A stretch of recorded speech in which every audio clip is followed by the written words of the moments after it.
when it's like you didn't even realize you just learned this. So you ever watch a comedy show? Yeah. Okay. And you ever heard a joke that you was like, yo, that's so funny, and you try to tell your friends? Yeah. And it just doesn't come off of that. Same joke. You missed the punchline. You know, same joke, same content, but for some reason it doesn't hit as hard as that comedian that said it. Yeah, your delivery was off. Boom. That comedian, what people don't realize is that comedian throughout their whole 60-minute presentation or 30 minutes, however long their set was, from the very beginning of that, they were setting you up for that joke. They were dropping little tidbits of information to get you acclimated, to warm you up, to get you used to the ideas, so that when you finally heard that punchline at the end, you was ready for it and you didn't even know about it. Welcome to the Just the Decision podcast, where we speak to our guests about the decisions they made in life, the good, the bad, the regrets, the decisions they're currently making, and the decisions they're going to make for the future. Subscribe, like, comment on the video, and don't forget to hit that notification bell. And remember, we're available on all streaming platforms.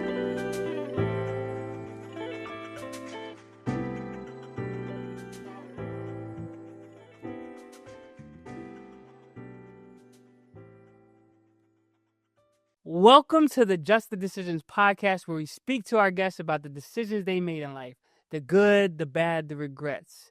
Today, I have the honor of introducing Hansley Cazeau. What's going on, What's going on, brother? How's everything? Maintaining, man, maintaining. Yeah. One thing I like about the podcast is I'm reconnecting or connecting with a lot of people on social media, whether I know them or not know them. So it's great having guests like you who are like, you want to be on the podcast? And you're like, sure. Yeah, it's good to be here, man, for sure. Cool. I appreciate you taking the trip down. Yeah, man. Your name, where is it like derived from? Hansley Cazeau. Funny story, I don't know. But it's my parents named it. It's a Haitian name. Okay. So Hansley, but it's spelled Hansley. Okay. So it looks like Hansley. Mm-hmm. So a lot of my friends might call me Haynes or something like that, or Hans, but it's Hansley. Hansley Cazeau. And then Cazeau is just my family name. Shout outs to the Cazeaus. Nice. Is that a big family? Big family. Okay. Big family. Yeah. Nice. So we start off the conversation with two questions. Okay. First one is, what's your favorite dish and from where? I ain't gonna lie, man. I checked a couple episodes, and that red beans and rice run stable, bro. But to pivot, I might say I might have to say some yakitori. Yakitori, that's Japanese like chicken skewered. Okay. Yeah, delicious, man. The way they do it, I don't know. It looks so simple, but the flavor is just okay. It hits. What like where's like if you could think of a place you got it from, what one pops out? There's a spot in New York, okay, actually, that on St. Mark's. I don't know the name of it, but it's got like an orange yakitori taisho, I think it's called. Okay. Yeah. Woo. Yeah. Wow. I came right to it. Then once the flavor start hitting. Yeah. So I think that's the spot, and so that's what comes to mind when I think of yakitori. Cool. Sure. Might have to take a trip out there. Mm-hmm. Second question is, someone gives you a blank check. Yeah. Whatever number you write on it, it's gonna cash, and your checking's not your savings. Okay. What's the first thing you would spend it on? First thing I'm gonna spend it on. Can I give two answers? Yeah, you can give two answers. Okay. So I might have to say, first thing I would probably spend it on is buying an island and building a house on it, and then inviting my friends and family to have a barbecue there. And we just chill out, friends, family, kids, whatever, just, playing some good music, good food, and just hang out. And then probably the second thing I would probably invest in would be like I want to say a community center. Okay. Oh, nice. A community center, like somewhere where, local students or kids could, come and after school develop whatever hobbies or passions they have, whether it be content creation, playing music, skateboarding if they want to do that. Nice. If something like that, arts. Yeah, something like that. I love both of those. I'm gonna speak on the first one, the island somewhere. Yeah. When I retire, like, I don't know how people retire and stay here, and financially they're like, God forbid you get a divorce, your kids are in college, so like funding your lifestyle when you retire, it's got to be difficult. Yeah. So I'm telling my family, I'm going to this island. You coming with me or not? And I'm gonna eat red snapper and coconut water for the rest of my life. Like, I'm not stressing in the States with finances. And then there's a lot of people that are retired and not want to work a second job to be busy, but have to work that second job. And that scares me, that you work 25, 30 years and now you have to work again. Man, I think that is an American kind of, other countries I feel like don't have that much. Yeah.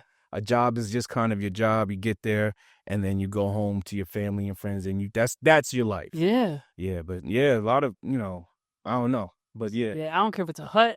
As long as it has some type of air conditioning or a cross breeze or something. Where would you want that island at? Is there like a specific spot? Is there a specific spot? I can't say. Good question. Only because of where my friends and family are located, I might say the Caribbean. Okay. I might say the Caribbean. And that's just because it's closer for everybody to get to. Yeah. Most of my friends and family are in the Americas. So, that'll probably be it. Yeah, I like that. And then the second thing, that community center, that's what the big plan is for Just a Decision. So I feel like a lot of organizations or community centers have lesson plans. Yeah. But that's like school. Like, if it doesn't cater to that person's needs or wants, Yeah. it's like, it's another thing where I'm going to go here to just be occupied. So I would love where someone comes in and say, hey, I decide to do this. Now we focus on his decisions of whether, again, skateboarder. All right, what's the first thing you need to do? I need a skateboard. All right, what's a skateboard? And now you connect with a skateboarder shop. Now the skateboard shop comes in. Now you do lessons, build a skateboard, little things that spark that creativity for that person's needs. You know what's so funny? I was at Boys and Girls Club. This is like a few years back. Mhm. And we were just like observing it and visiting the center, and they were telling us some of the things they were doing. And they showed us this big room with a whole bunch of just computers and tech and things like that. And they said, yeah, basically these kids, 14 to, high school age, they fix computers for the community. Wow. And it's building their skills for college and things of that nature. So these kids are just, coming in after school. And they have big rigs, I don't know nothing about computers. Yeah. They're, the fact that this community center is servicing community and building these students up for the future. I mean, I think, so that's the whole, passion behind it, man. And it's amazing watching. It's cool. Yeah. So cool. It's amazing watching youth learn something, and to them it's just like muscle memory. Yeah. And on the outside looking in, you're like, wow, this dude's building a whole computer. He's like, I'll do this on Wednesdays. Yeah. But listen, so funny. You a gamer? Not really. I used to be in high school, but once life started lifing, it was just I work a lot. Like, so funny. I'm a gamer. Okay. Like I'm not as active, but I consider myself a gamer. Okay. Xbox. I mean, I was on it all. I was on it all, man. PC, Dreamcast, all of that. And we were back in the day modding systems. Mm-hmm. So we had a boy, and he was smart, man, smart kid, whatever. And we take our Dreamcast to him. He'd mod them up. Back in the day, it was cool if you had like a Japanese disc or something like that. We got that from Japan. Couldn't read nothing about it. You couldn't read nothing about it, but it was just like, it's Japanese and we gonna figure this out. Nice. So that was the cool stuff, man. So anyways, but yeah, modern systems, PlayStations to play Japanese versions of games and things like that. Yeah, it reminds me of that type of stuff. Cool. It's always good to have those memories that make you feel good. Yeah. I feel a lot of people, when they get older, they lose those memories. Yeah. And they're like, life's so hard. I'm like, yo, take a second. Think about when you had good times, and like, how could you take those memories and apply to now? Like, go get that game and play real quick, or get your boys together. I feel a lot of people forget to have good times. Yeah. Because they're so worried about work and taking care of your family. They forget it's okay to like chill out. Yeah. Cool. And relax. Yeah, I think it's gonna be a good transition into your childhood. What was it like growing up? Where are you from? So, my family's Haitian. And from Englewood, New Jersey, born and raised. And I say that with a whole bunch of pride. A whole bunch of pride, man. I love Englewood. But that being said, I'm from Englewood, New Jersey, born and raised Haitian. Childhood was interesting. We didn't have a lot of money. I grew up with maybe who was I had my mom, I grew up in a 2-bedroom apartment Okay. with like 10 people. Wow. Yeah. So, real, I slept on the couch for most of my Okay. until like I think college was the first time. Wow. My first bedroom. Okay. Yeah, so it was cool. Cool. Did your like family come? Did they immigrate from Haiti or? They did. Okay. Did they all come at once or like it was transitions?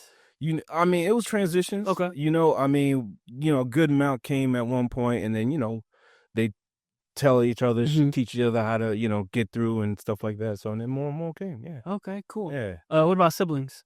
I got two Okay. cool sisters. Oh, nice. Two cool Are sisters. you the youngest, oldest? Middle? I'm like the middle oldest. Okay. The middle oldest. Yeah. Okay. I'm like the middle oldest. Cool. Yeah. So did you go up in the school system in Englewood or did you go to like? So actually, I did not. I did. So my parents were big on education. Big on education. So, even though they didn't have a lot of money, they did their best to put me into like a private school. So I went to a school called St. Cecilia's, Okay. which was in Englewood, and I did that from like 1st to 8th grade. Nice. But then it was after 8th grade, that's when I went to Whitemore High School. And that's a public school? And that's a public school. Okay. I did the same thing. My 1st to 6th grade was a Christian school, and then it stopped at 6th grade. Then I had to go to a Catholic school from 7th to 8th grade. So it was just Did you wear a uniform? Yeah, blue tops and dark blue pants. We had burgundy tops. No, it was white with gray pants and Okay. like burgundy sweaters. Yep, and then no scuff shoes. The no No scuff shit.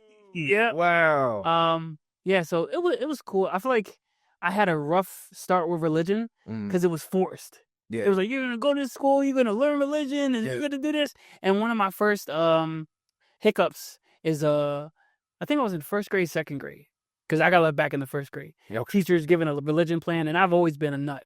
So she's like, Jesus is God, and God is Jesus, and God's the Father of Jesus. I was like, how does that make sense? And you got basically a child questioning you, and you're like, oh, how does that make sense? And some of the teachers are there for teaching. They're not there because religion's their thing. So trying to express all these answers and questions, I guess it made them frustrated. So they was like, Josh, just read the Bible and that's it. I can't. My experience in so crazy. My experience with like Catholic school. Yeah, my teachers weren't on that time. Okay. It's funny because my school used to have nuns, but I guess when I got there, they disappeared. Maybe they heard I was coming. I don't know. But no. But my teachers in Catholic school were actually pretty cool. It was pretty diverse. It was pretty dope actually. So, but my family's very religious. Like my mom is. My family comes from the church. Okay. Like they come from this village in Haiti called Duplin. Okay. And the center of that town is like the church. Okay. Yeah, so my family does choir singing and all of that. And so I grew up around that. And then so seeing that at home and then going to Catholic school, but then like on, New Year's and Christmas, we go to like Baptist churches, because they got the drums, they rocking, right? And, Methodist churches kind of like they just singing and, in a choir setting. But yeah, so having, and then, like we would Bible study with Jehovah's Witnesses and things like that. Oh, right. So you had a diverse. Right. So just mixing and intertwining with all of them. Right. Those questions you have. I remember I was in like Jehovah's Witness Bible study, and I was just kind of like, why doesn't the Bible talk about dinosaurs? But they showed me. It was like, it's actually right here. But just asking those kind of questions. Like you don't know as a kid what's what. And now, like as an adult, it's funny because I had one guest asking my Christian on the podcast, and now every other person I get invited to church. So it's like it's cool as an adult experiencing it, rather because on your own accord, rather than being a child and you're gonna go because I told you to go. Yeah, for sure. But it's cool. Growing up, you were involved with video games, or is there anything else as that you bring, like sports or anything like that? Growing up, it was games. Okay. Gaming. Just for sure. I probably want to say that growing up, we were gamers. we were heavy in the games, but I also had like my family played a big part. Okay. So I got like 50 some odd cousins, 50 million. Even at my age, I'm still meeting new cousins. You know what I mean? But for me growing up in general, it was, if you're Haitian, you know the 3 L's. L'église, l'école, l'écaille, which was church, home, and school. Okay. Yeah, church, home, and school. And then so basically, it was pretty much that. I mean, my mom in general was very strict about me being like out on the streets or doing anything. I mean, listen, I wasn't even allowed to play with water guns. Wow. Like I was like, it's hot outside. Here, take the hose. Like I wasn't even allowed to mess with water guns. So, and so funny, like that idea of it takes a village. So it was really like that for me. Like my mom and my parents, they had a community of like just other Haitian people around, you know what I mean? And I guess I'm just assuming, I don't know, but they built a bond, all being from Haiti and meeting each other in the United States. And I can think that it might happen for a lot of people who move to another country, that you build a community of people who kind of just, are in the same situation as you. Yeah. And they did that. They built a community of Haitians. That being said, growing up, if I was trying to walk home down the street or something, because my mom she would like want me to take the bus, but I'd try to be mischievous and like I'm walking with my friends. So they would see me, like somebody that I didn't know was their friend would see me walking home, and then I get home and I hear about it, and they're like, "Oh, so you were get over here." That's crazy. Yeah, it's funny going back to Christian schools and Catholic schools. Yeah. Our days were different from public schools. So sometimes we would have half days, but the public schools were still in school. Oh yeah, yeah. So I would just be wandering, and my dad, he was a cop, Okay. and he was like a school resource officer. Yeah. So he would drive, and if truancy and all that stuff, he would like help him out. And there was one half day where, no way. he said, "Get the over here. What you doing?" I was like, we had a half day. We had a half day. He tried to catch you, right? Then it was, I would go to my school was small. It was like 45 kids. Okay. But it just make a quick phone call. Yo, y'all got half a day? Yeah. All right. Don't get in any trouble. And I'm like, I'm sorry. Yeah, that's funny, man. Yeah. What was your parents' careers? So my dad, for a long time was a mechanic. He was a mechanic. And my mom actually is a career cook. Okay. Yeah. So my dad worked as a mechanic for a number of years, but then after that, he actually tried to own his own mechanic shop. Okay. I mean, unfortunately, it didn't work out. But that being said, though, he moved on and was a custodian for 20 plus years, and he did that and was good at it. And then my mom, she was a career cook at a nursing home in Birmingham. Okay. Yeah. Nice. What type of town is Englewood? Like, is it suburb, city? Oh, mixture? Man, that's a good question. So Englewood is a suburb. Okay. Now, Englewood in the 90s versus Englewood now, if you say you're from Englewood now, people are like, oh, you rich. Okay. You know what I'm saying? But in the 90s, it was not like that. Okay. What towns border it? Teaneck, Hackensack. Okay. Yeah. Tenafly. Okay. There was a lot going on. Like Englewood has a rich history in like African American culture. Okay. Yeah. Like, so the high school that I went to, I realized, like, now that I've been to different high schools and like worked at different educational places, I realized, the benefit of having had gone to Englewood, because a lot of schools don't have like African American themed institutions. Yeah. So my school had the Dizzy Gillespie Auditorium. We had, our national, our school anthem, our song was Lift Every Voice and Sing. Wow. Right. So you have all these kids, and it was a diverse school, like Black, Spanish, white kids. So you had all these kids singing Lift Every Voice and Sing, and it was dope. It was really great. Rather than just February, it was all year round. It was all year, right. Rather than just February, for me, it was all year round. That's cool. What was the decision making in not going to like a Catholic high school or a private school from middle school? I got you. Okay. money. Oh. You know, if you want to go to a Catholic high school in I think Bergen County, Mhm.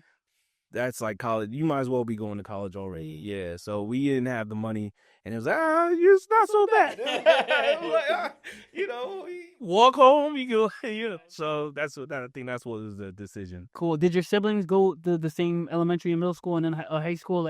No, I was the only one that went to Catholic school. The rest of them, like my sister, my younger sister, went straight to public school. Okay. All through. But I think after I graduated high school, they introduced a magnet program into my high school. Okay. It's called the Bergen Academy. So they Okay. introduced that into my high school. So actually, my sister got into that. Mm. Yeah, she got into that, which supposedly is supposed, better school. Supposedly. Nice. What any memories in middle school that stick out, or it was just pretty much elementary, middle school was just school?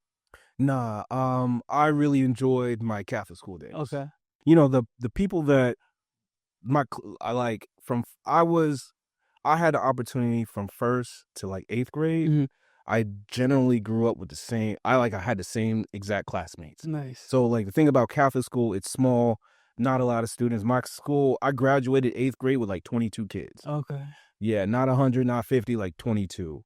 So that 22 though, I knew since the 1st grade. Wow. And we were in the same 1st grade, 2nd, 3rd, 4th, 5th, 6th, 7th, and 8th.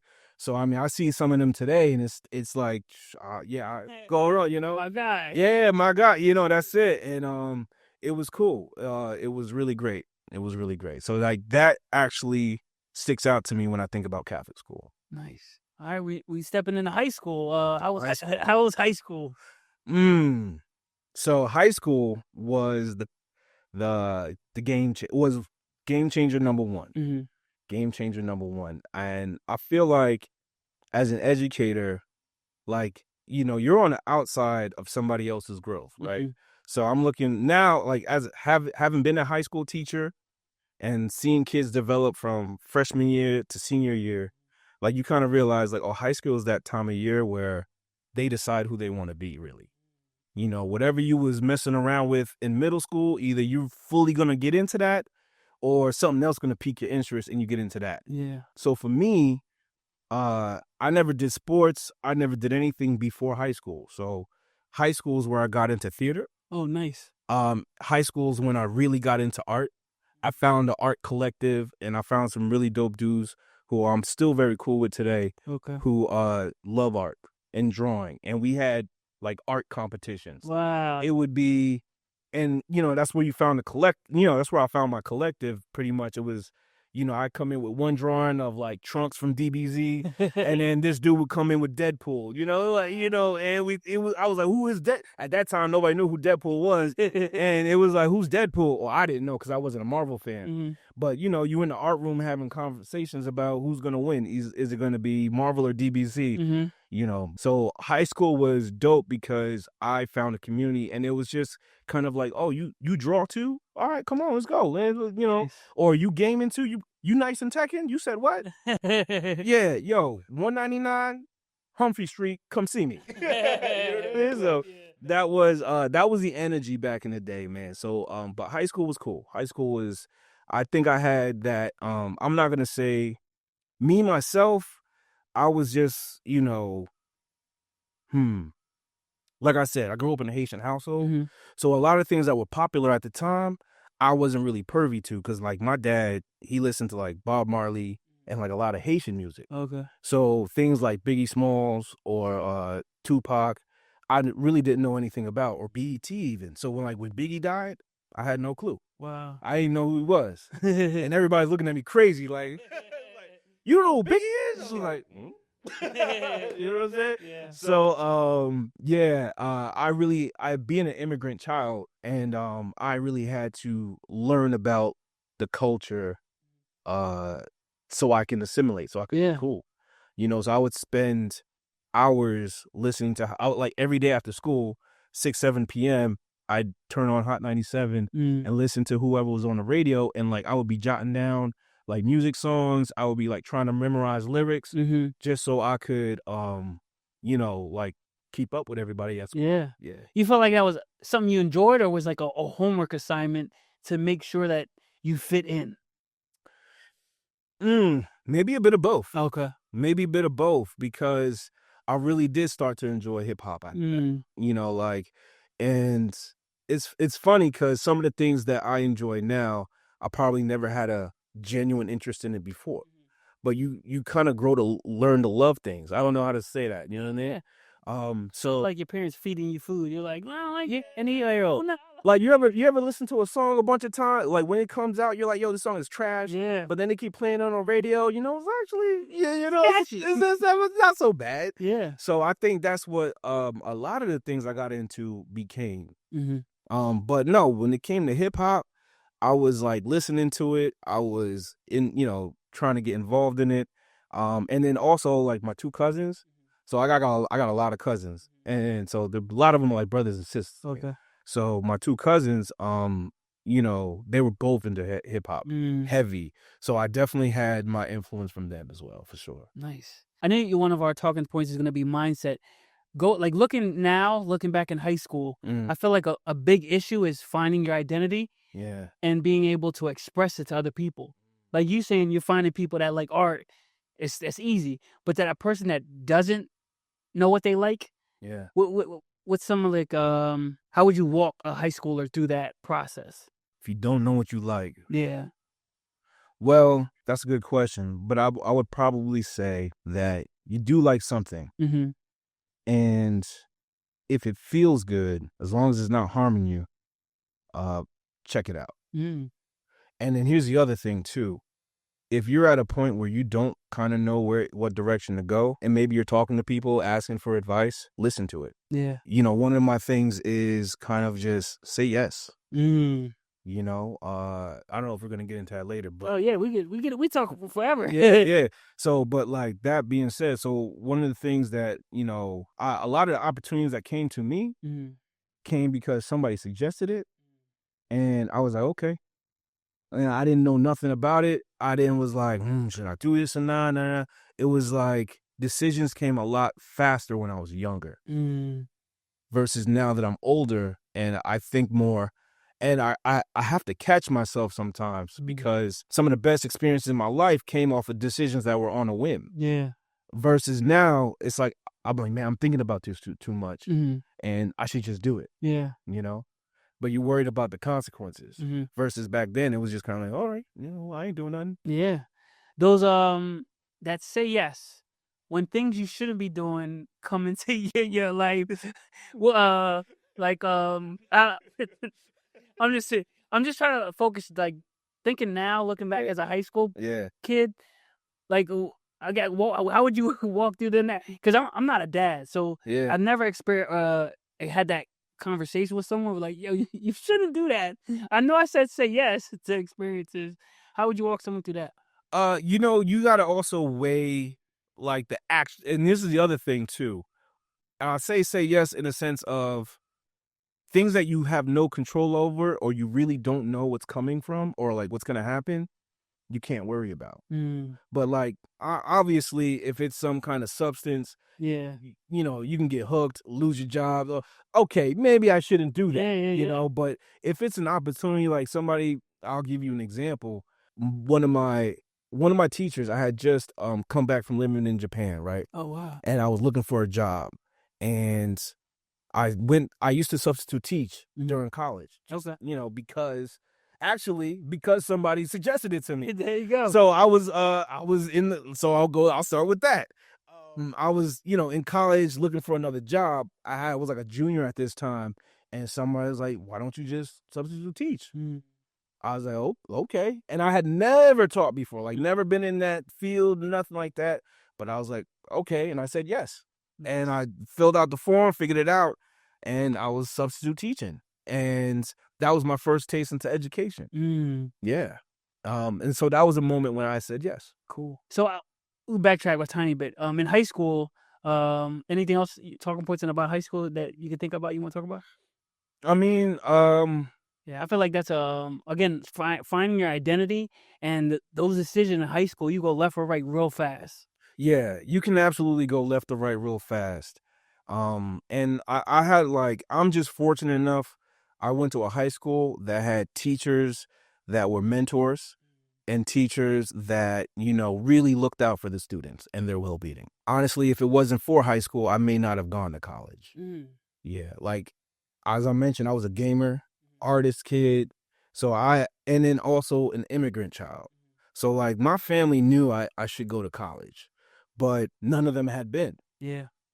So the process and what it looks like, It's intimidating. Intimidating, and none of us really knew how to navigate that. Yeah. So honestly, I remember being in geometry class, and I had this teacher in Miss Leffer. Thank you. She talked to me one day. I think it might have been my senior year. She's like, or junior year, I forget what year.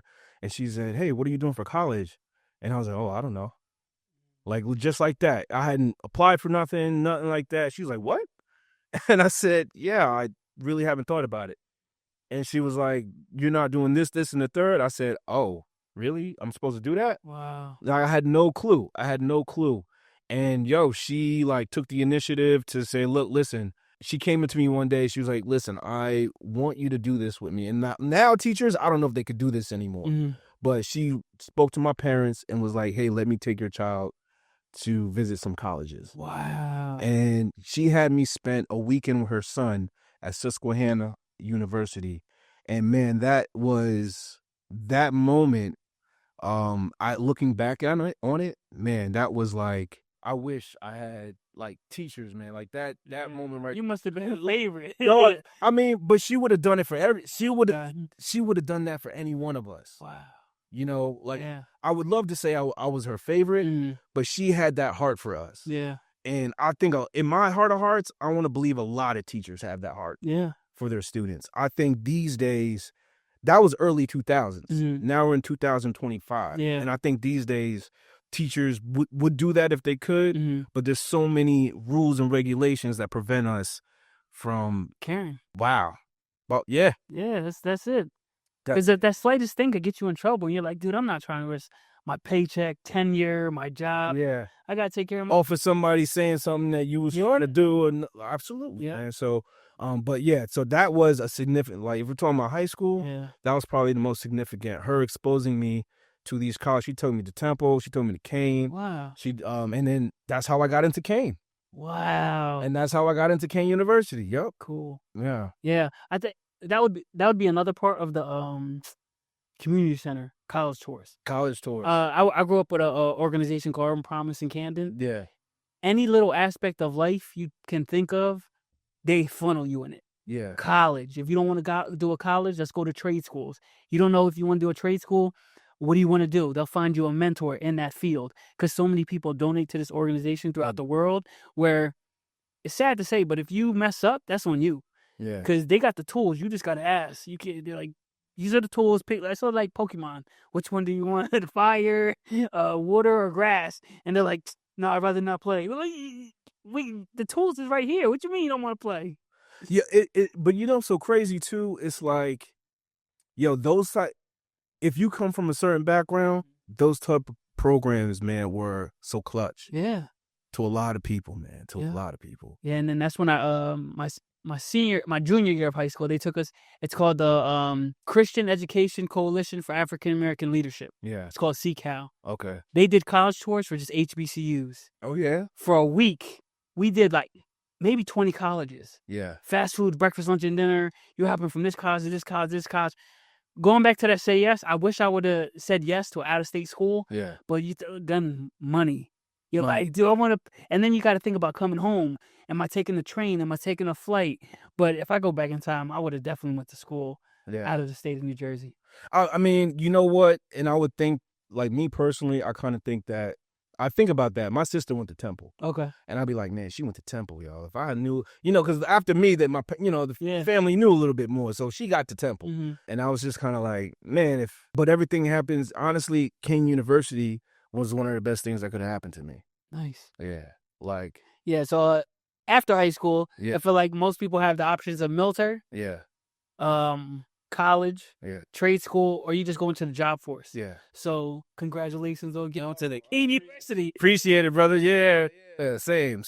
Cool. It's funny. I took a I wanted to study physical education. Yeah. And in 2010, we went to Kane, and they supposedly they had a good physical education program. Yeah, I knew a couple people in that phys ed Yeah, program. it's just that again, I was just thinking of commuting is like And you're commuting from where? Camden, so it's not Oh, that big of a commute. Yeah. But like, it's not I could go home whenever I wanted. Yeah. Like I went to Rowan, so it's like right down the street from Camden. So it's like not too far, Yeah. but it's not far enough where my dad could just pop up. It's like he's got to take that 30-minute drive. And he's like, do I really want to take that 30-minute? Yeah.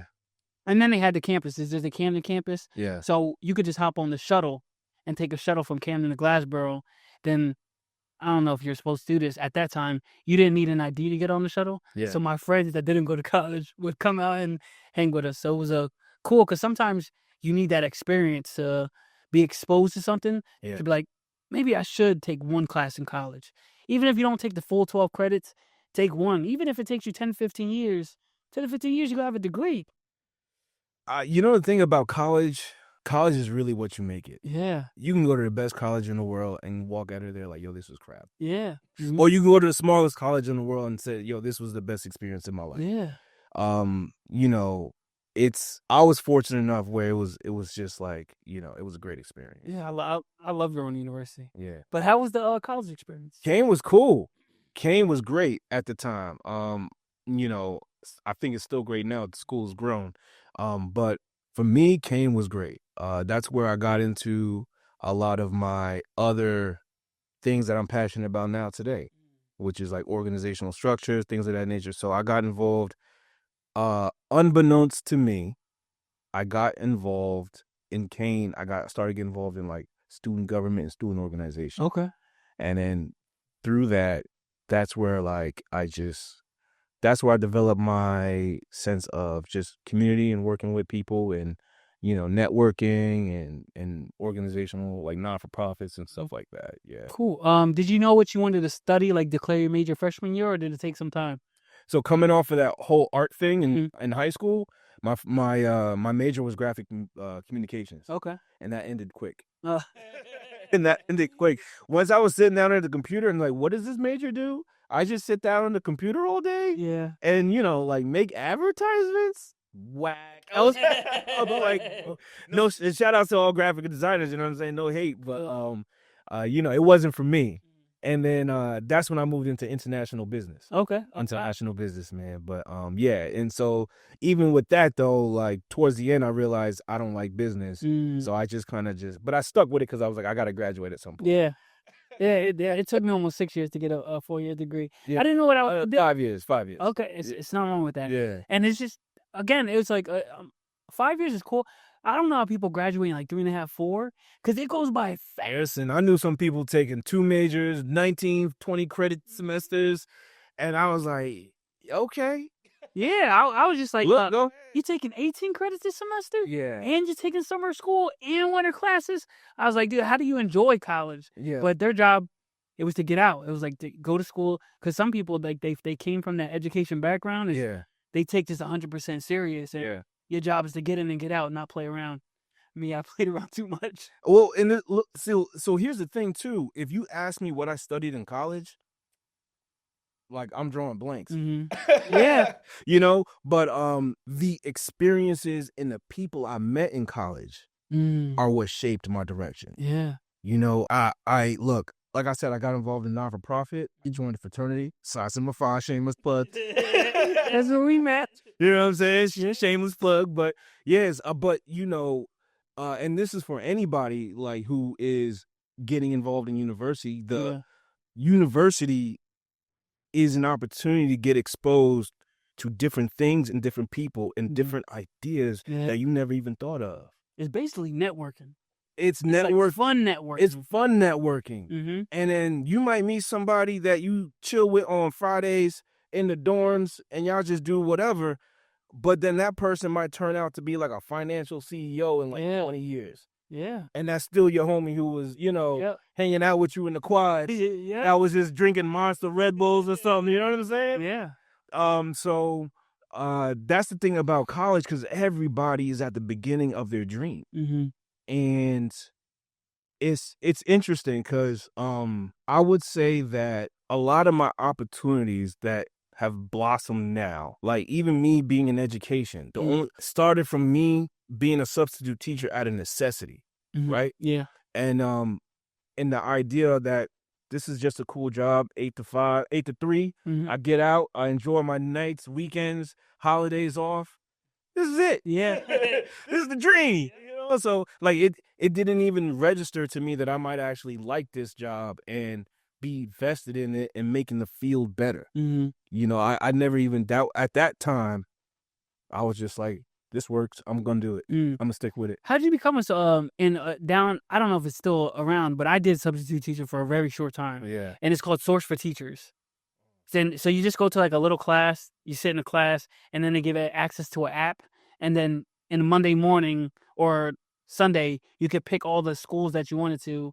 Then you basically pick your slot and go to that school. Yeah. Was it like that or? It was pretty much like that. Okay. I mean, so being from Englewood, I started subbing in Englewood. And then so I was substitute teaching in Englewood, and it was just they had their own little system, website or whatever. You just choose whatever days teachers would pretty much when teachers call out or they take a sick day, it'll show up on the system.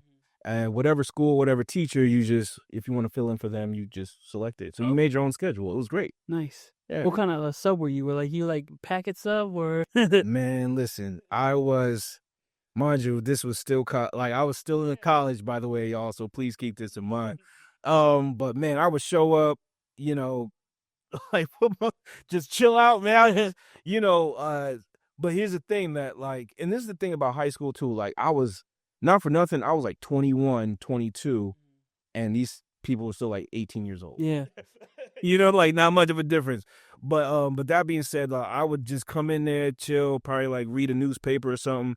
And it was just real simple. Like being a sub, it doesn't take, at that time, I wasn't expected to teach the class. It was more so making sure that, you know, whatever teacher plans the teachers had was getting done, whether it be with some worksheets or handouts. And then more of like a proctor. Yeah, but like more like a proctor. But I was chill. Like I didn't really look, as long as you wasn't fighting nobody, as long as you was keeping it cool, not cursing, not being rowdy. There's like, as a teacher, you just got to have your 3 boundary rules, right? Okay. Which is, you know, one person not the room at a time, right? Because you know people be trying to cut when there's a sub in the room. You know what I mean? People be cutting. So look, only one person. If that person don't come back, all of y'all are SOL. You're not leaving. So you better call them. Tell them to come back. The number 2 rule would probably be like everybody got to sit down. Because if people up out of their seat moving about, then somebody's gonna get into some other interaction with somebody they shouldn't be, and it could turn left. So keeping everybody in their seat is number 2. And then probably just keep it quiet. You know, that's it. If it gets a little too loud, hey, lower it down, and that's about it. And keep it simple. Keep it simple, man. Don't you know, go too crazy and trying to tell people, because look, high schoolers will tell you real quick, yo, you not my teacher. That's crazy. They'll tell you real quick. Why you acting like you my teacher? You not my teacher. Remember that meme? You not my dad. Yeah, you not my dad. Like, yeah. So, you know, just be cool and you be all right. Cool. So in college, you went from graphic design to international business. What sparked that international business? So this is like later junior year, and like I had already joined a frat and was already involved in like a lot of student org things, and I realized I like networking and talking to people. So I liked interacting with different people and different things and different cultures. So because of that, I just said, you know, I was speaking to my counselor at the time, and I said, look, this is what I like to do. What you got for me? And they were like, why don't you try international business? So that happened like senior year. Okay. Not senior, sophomore year. Okay. Sophomore year. And then I switched, and honestly, you know, I never really used my business degree professionally. Like in the sense of I never used it like and started a business or joined a company for that matter. But the courses I took in business, some of the courses that really helped me out, and one was accounting finance, like learning how to create your own balance sheet. Okay. Like, you know, that's not a concept that was really taught to me in school, and I don't really think they teach that. Well, now it's becoming more of like, hey, let's teach our kids about finance. But back then, it really wasn't. Yeah. So I learning how to balance my own like checkbooks was a skill. Mm. The next was marketing and persuasion. Okay. All right. So you were talking about international business and marketing and persuasion. Yeah, so some of the courses that helped me in international business was definitely marketing and persuasion. Mm-hmm. And I think that helped me out because it showed me how the nuances of, $9.99 versus $10 will influence somebody's purchase. Yeah. Just I love stuff like that. and that stuff, the small things matter. Mm-hmm. And nobody really tells you that, or I don't know if it comes across that way. Yeah. But when you learn marketing and business, it's the subtleties that make a difference in what happens. Yeah. I guess Some of my favorite classes or courses in college didn't pertain to my degree. Yeah. One of them was nonverbal communication. Nonverbal communication. Just that's closed off. Rather than you going into a room, hey, my name's Joshua Daniels. Just doing this. Absolutely. It shows opening. And I was like, yo, I loved it. I wish there was a degree in nonverbal communication. The difference between walking in with your head held high. Yeah. Oh, you know what's the biggest thing that somebody taught me? What? Your handshake. Like, we handshake a lot. Okay. There's a dip.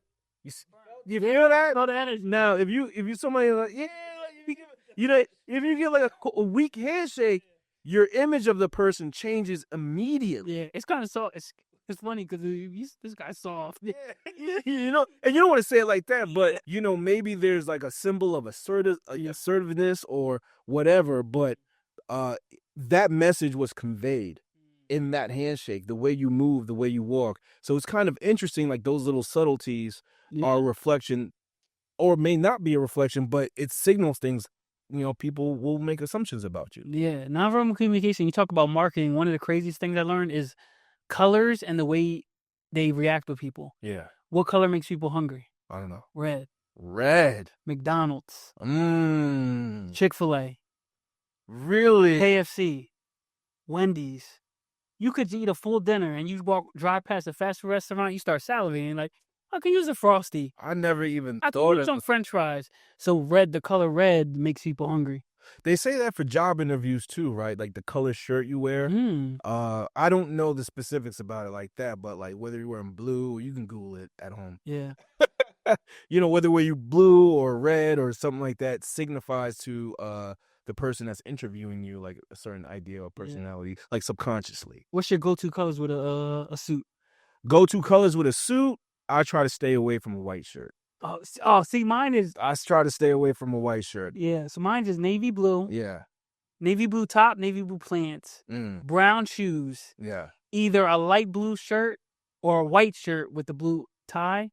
Just because it pops, and it's kind of weird, but everybody always comments my eyes. Okay. It could be a guy interview, girl interview, and they're like, yo, your eyes pop out in that suit. I'm like, dang, man, I appreciate it. Not that I was paying attention to it. Yeah.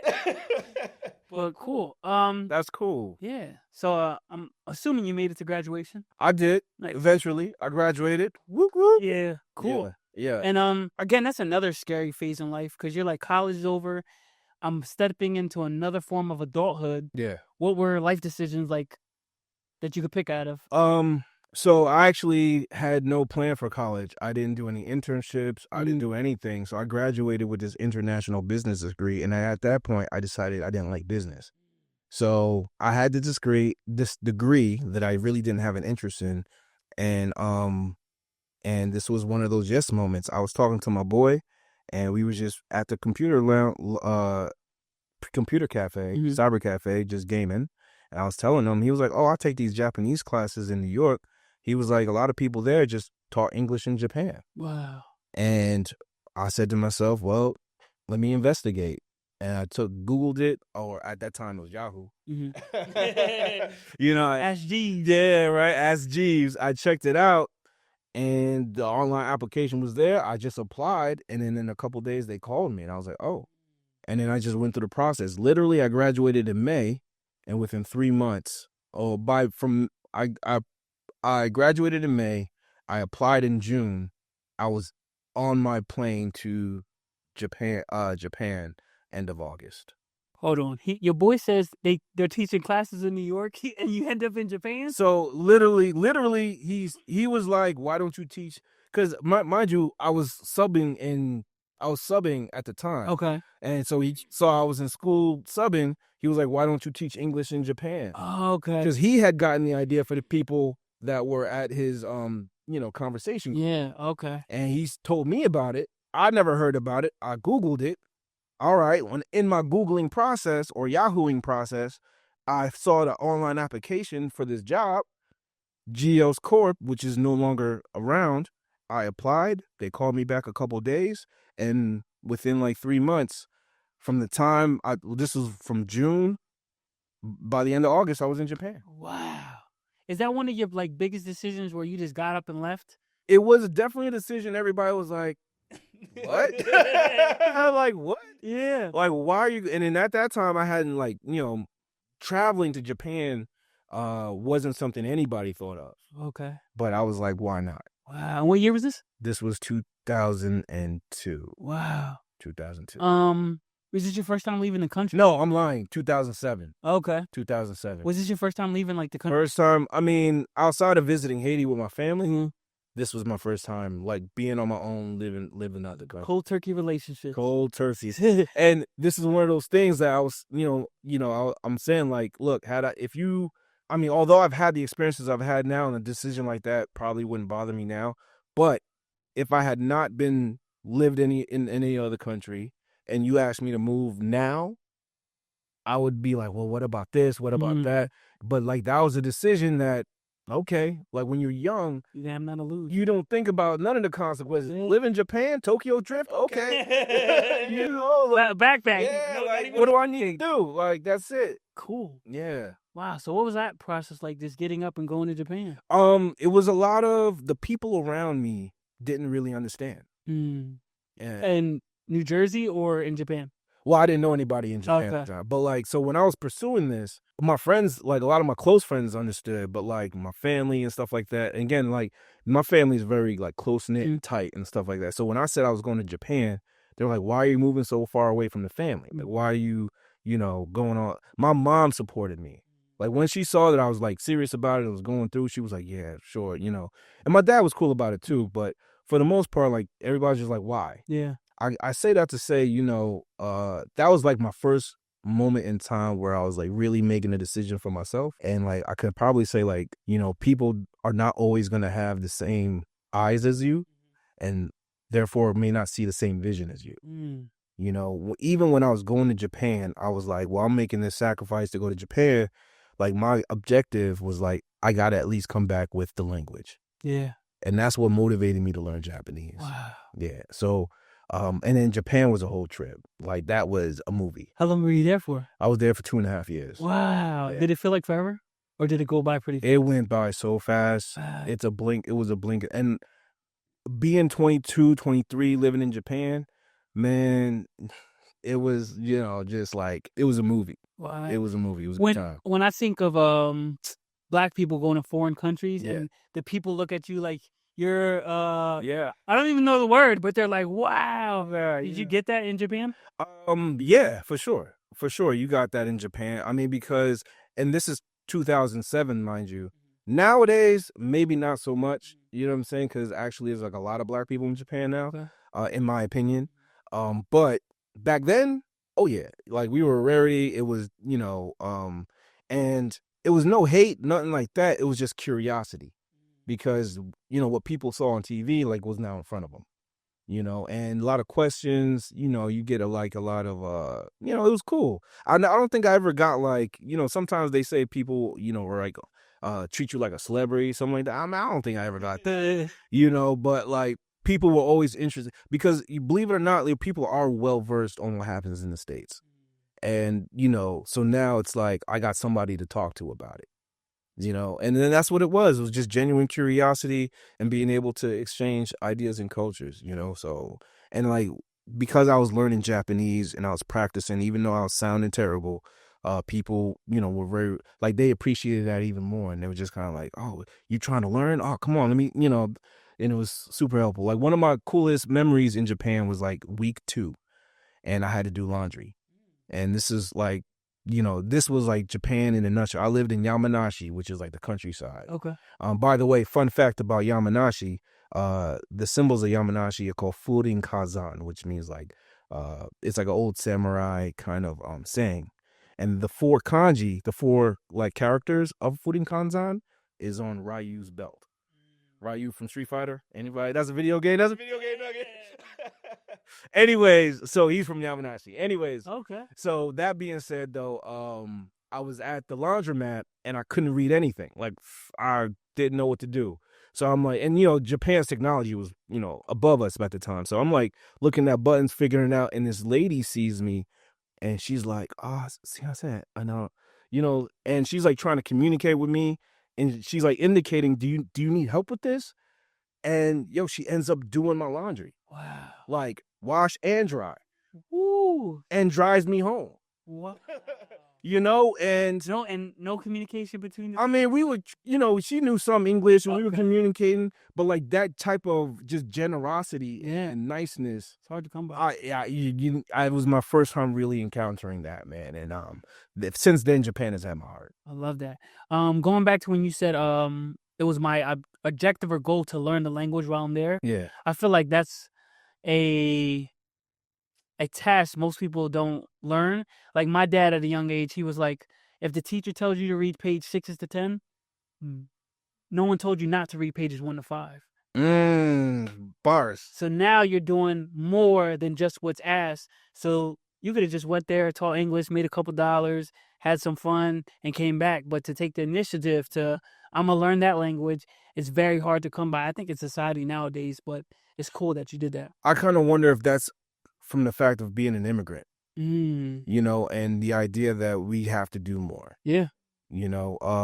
I know, you're going to have fun in Japan, but you need to do something else to make it. And, whether that's a good mentality to have or not, but like that's a mentality Even now, it'd be rough for me to just jump and go to another culture with like very little information. Yeah, very little information. And I think about it now. Like, there's stories of people who go out to countries to teach English and they get held hostage. What? Yeah, there's people who like you get. So what happens is you apply to a company over there, and during those days, internet and communication isn't as versed, isn't as solid. So you can easily go to another country and nobody hears about you.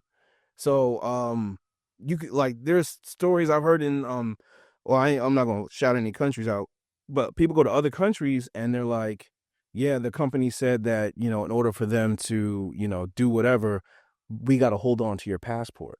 Wow, that's a human traffic. I mean, look, so you can't, and people can't leave. They end up working and like, yo, can I get my passport? Like, nah, or like they hold you. What happens is because when you go over there as an English teacher, they facilitate everything for you, your visa, your all that in your place of living. So you can go there and your apartment is trash. And now you're stuck in this apartment, you don't speak the language, and you don't know how to get out. And then a lot of us went over there bare bones, no cash. And here's the thing, we didn't have cell phones like that. Okay. We didn't have like standard communication like that. So it wasn't as easy to get a hold of a family member and be like, yo, I'm stuck. And even still, for them to get you money, like you couldn't just sell it. Yeah, it was it, it was like, so people, there was a lot of horror stories. Well, I'm glad everything worked out. Oh yeah, me too. That's cool. So what do you do now? So now, I am, all right. So I am, for myself, I am a language educational specialist, so I do teacher trainings. I do all types of stuff related to education and curriculum development. But my 9 to 5 is I'm a ESOL teacher. What is it? English as a second language teacher. Okay. Yeah. Nice. In your hometown? So I work for the Department of Defense. Okay. Oh, nice. Yeah. So who do you teach? I teach, so United States has people with contracts with other schools and stuff like that.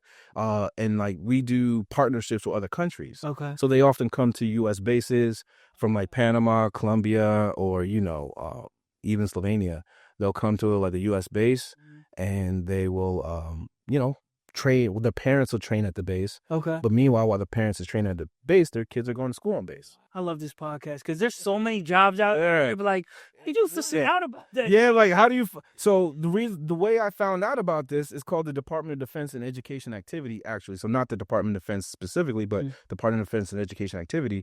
I was at I was very, when I was in public school, I was very active in the teachers union, and they have the National Educators Association, the NEA, has something called the caucus every year, and it's like basically thousands of teachers from every state go to this caucus, and they vote on like educational policies that the union will follow or embrace.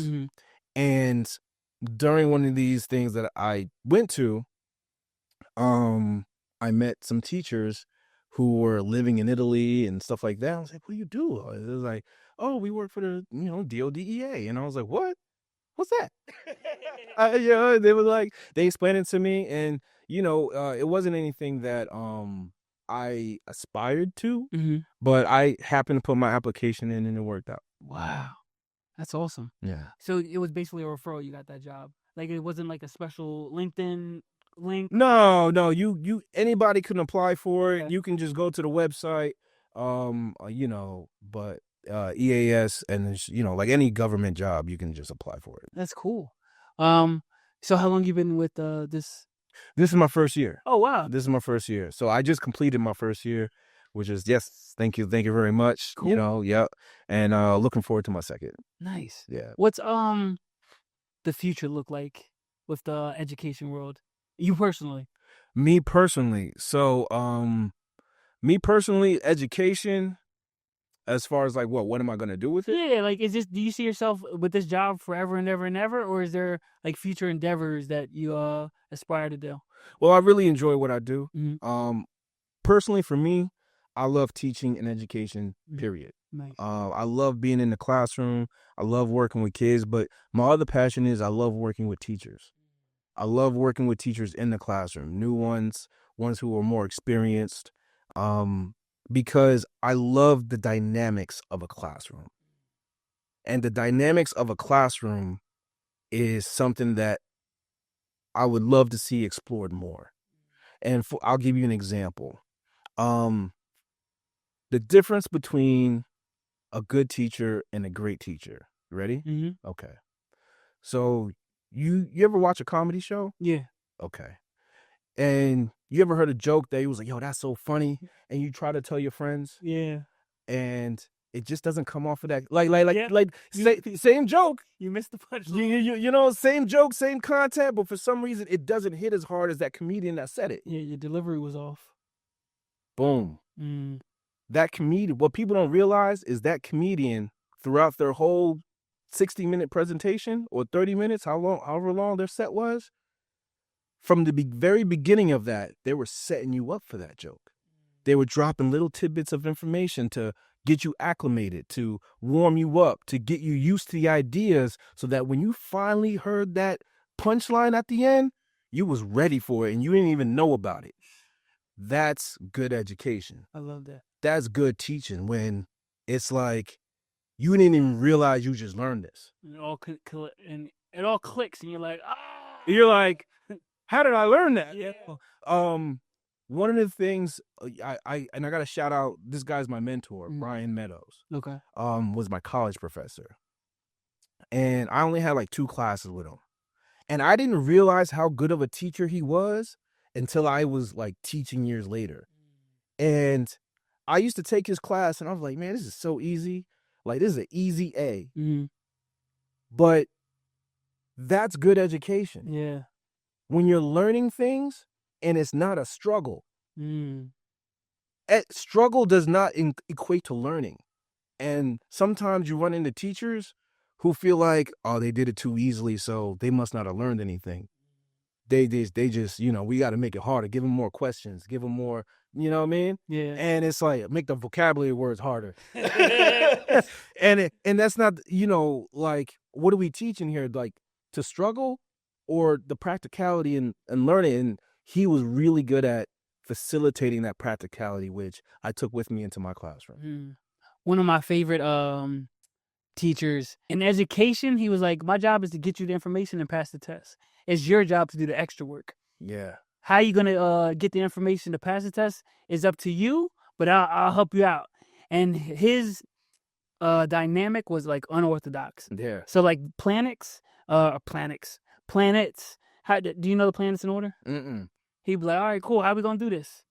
I don't know. You don't know. So he would come up with I love it. sayings. So many Vikings eat marshmallows, just some usually never puke.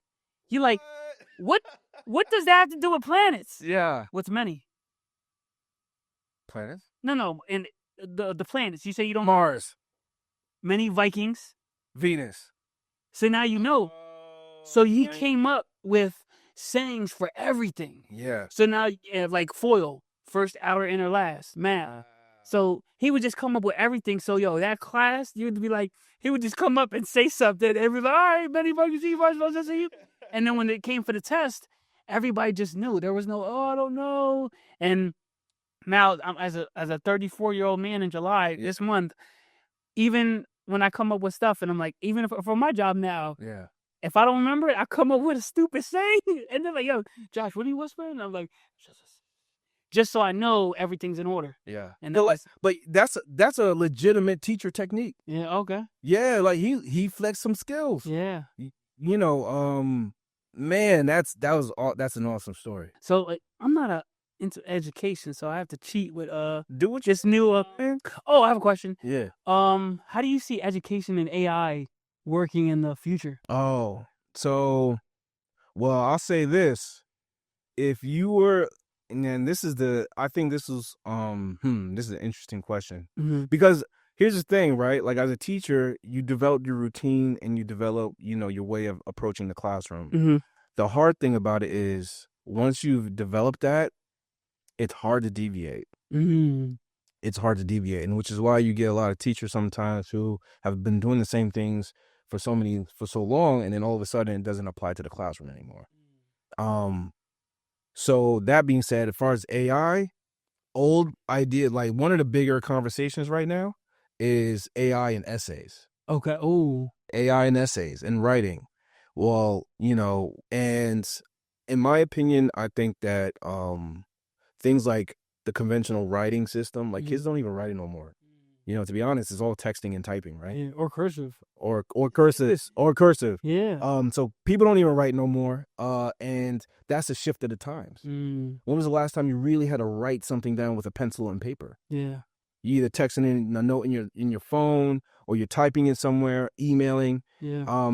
So I think that's something that needs to be talked about in education, because we might come across a time where we won't need to handwrite. Yeah. I don't even think about that. People are really like, there's, at the moment, teachers are complaining, oh, handwriting is a problem. You ever thought we might not need it? Yeah. It's funny you say that. In my field, there's a lot of people that are not fully educated. Yeah. So the one guy I got introduced with, in order to read a text, he copies, pastes it into Google, hits the speaker, and it talks to him. And now to text back, he just talking to his phone. So I was like, oh, it just clicked when you said that. Yeah. And people, and here's the thing, I am an advocate of writing. I believe people should read and write. It in my opinion, it works. It requires a muscle in your brain, and that muscle towards critical thinking, like, it's very helpful. Even like switching hands, like, yeah, right-handed try to switch with your left hand. Yeah, your mind goes, oh man, this is crazy. Yeah, but the reality is, technology is making us, like, remember, I don't know, like, back in the day, you had to remember all your phone numbers. Yeah. Right? Now, if something happened to you, you lost your phone, you're in an emergency, let's say your car break down on a highway, and somebody was like, oh, you want to call somebody? Do you got a phone number memorized, Dad? I only know one. Yeah. And that's my mom. That's it. I only know my mom and my dad. That's it. That's all I got. So right, like I gotta start remembering some numbers. Yeah. But yeah. So that's as far as AI, it's gonna be a game changer. But I also think it's gonna force teachers just to step out the box. Nice. And I hope we're just not afraid to do that. Cool. This is going to be a more personal level. As we wrap this up, what's one question you wish more people would ask themselves before making a big life choice? Why not? A lot of people ask why. They're like, why would I do that? Why would I? And they will come up with real reasons why, like, it's negative or it's not beneficial. But I was like, I'm kind of like, why not? What's the reason? Like, what would be, if it's not going to significantly, I don't know. But I think that's a question I would probably, say, like, and more in the lines of like thinking about taking the opportunity by the reasons why you shouldn't. The overall outcome could be better for you. You got to take a risk at some point. Gotcha. Always take that risk. Take that risk. Cool. Or just say yes. What? Or just well, what they say: scared money don't make no money. So that's a bar right there. Yeah. How do you approach sensitive educational topics like inequality testing? With students or with teachers? You do both, whatever comes to mind. Okay. I mean, I think in education, I think there is a general consensus that there's inequality. But when we're talking about, working with students, you got to introduce the concept of inequality first. So you would start with that. But, inequality in general, I got a story. And that's a real thing. Mm-hmm. Like, here's the thing. I was working in Paterson, New Jersey, right? And I worked with high school students. And one of the things, when I realized the effects of inequality, Mm-hmm. love my high school students. I work with seniors. They're all trying to graduate.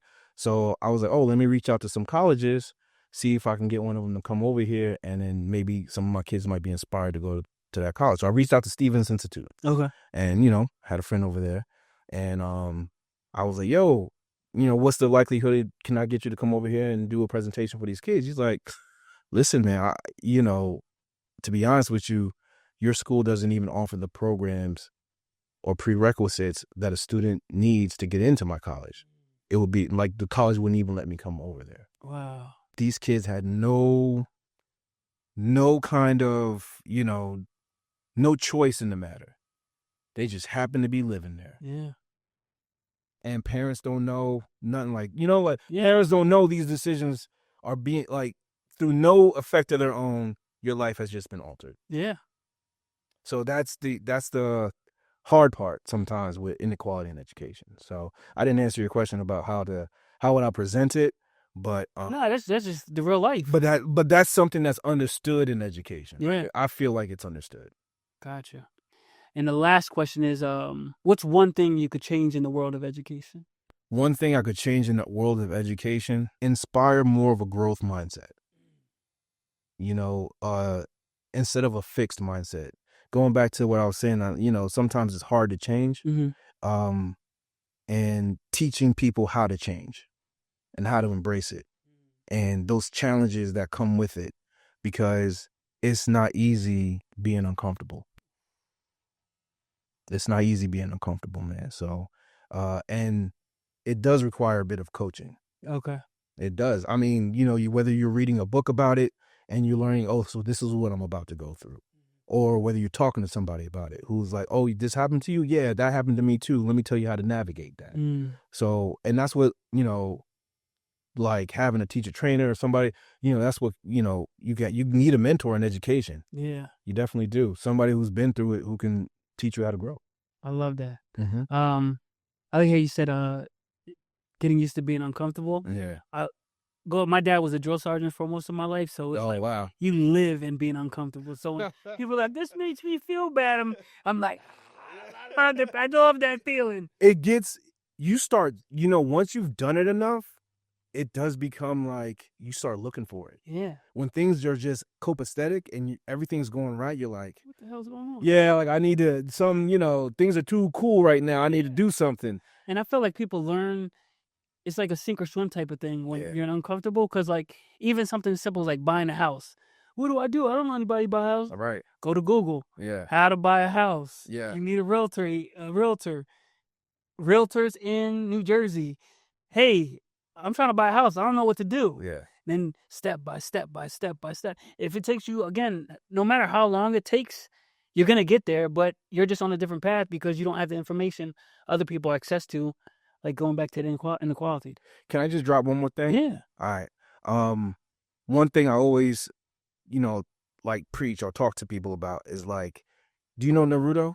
Yes. Do you know the character Rock Lee? No, I do not. All right. This character Rock Lee is a character who has no superpowers. Okay.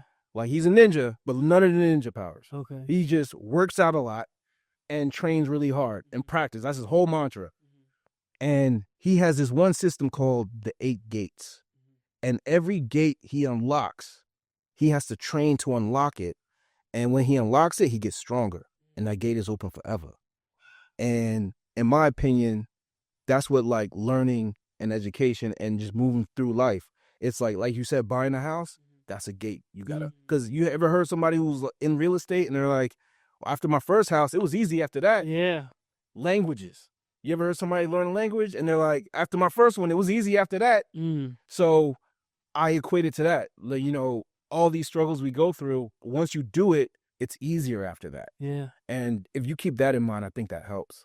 I love that. Well, I appreciate you for being on the show. Yeah, and I appreciate you having me, man. It was great. Coming out, I appreciate the conversation. For those educators, those students that want to reach out to you, how would they do that? You can reach out to me on LinkedIn, Hansley Cazeau, Hansley Cazeau at LinkedIn. LinkedIn is a great way. Or my email, cazeauh@gmail.com. Cool. We'll see you on the next one.